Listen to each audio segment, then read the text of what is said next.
Speedbird 851, turn right heading 180. Order 14 Papa, turn right 245, report localizer established 27. Hey everyone, welcome to DJ's Aviation. Back in June of 2014, Emirates cancelled their order for 70 Airbus A350s. I wouldn't be surprised if many of you didn't even know this, to be honest. While it happened almost 4 years ago, the conversation has actually never really been brought back up. In today's video, I'll be discussing why Emirates decided to cancel their order for the Airbus A350.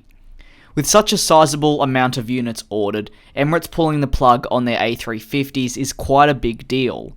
The airline didn't shed a whole lot of light about why they felt they should cancel their order, rather discussing the aircraft in comparison, which was their flagship and much larger A380. Emirates EVP service department's answers shed some light on the cancellation, but very briefly, and this was in 2014. More specifically at an Airbus A380 briefing in New York.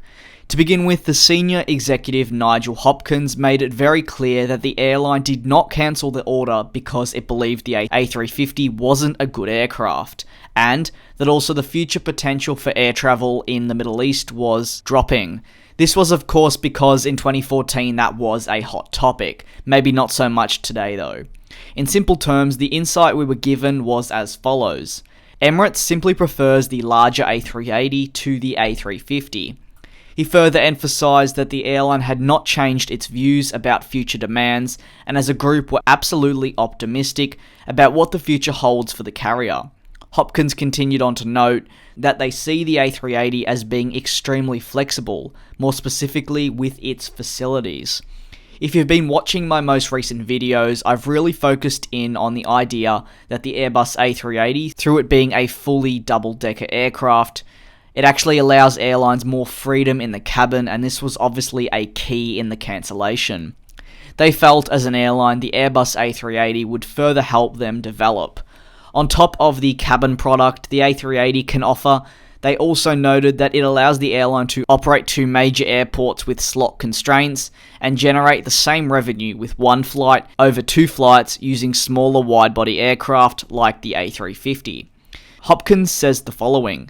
A number of the international airports of the world are constrained, and we know that prime slots will continue to be a premium, and this is where the A380 really does well. Hopkins added, Emirates has just 5 slots at Heathrow, but we've grown revenue using the A380 on London flights, and we couldn't do that with other aircraft. As always, if you're new to the channel, the subscribe button is always there. I do hope this video gave you a little bit more insight into why Emirates cancelled their order for the Airbus A350. If you enjoyed it, feel free to give it a like, and I'd like to take the time now to thank you very much for watching this video of mine, and I do hope you'll all join me in my next video.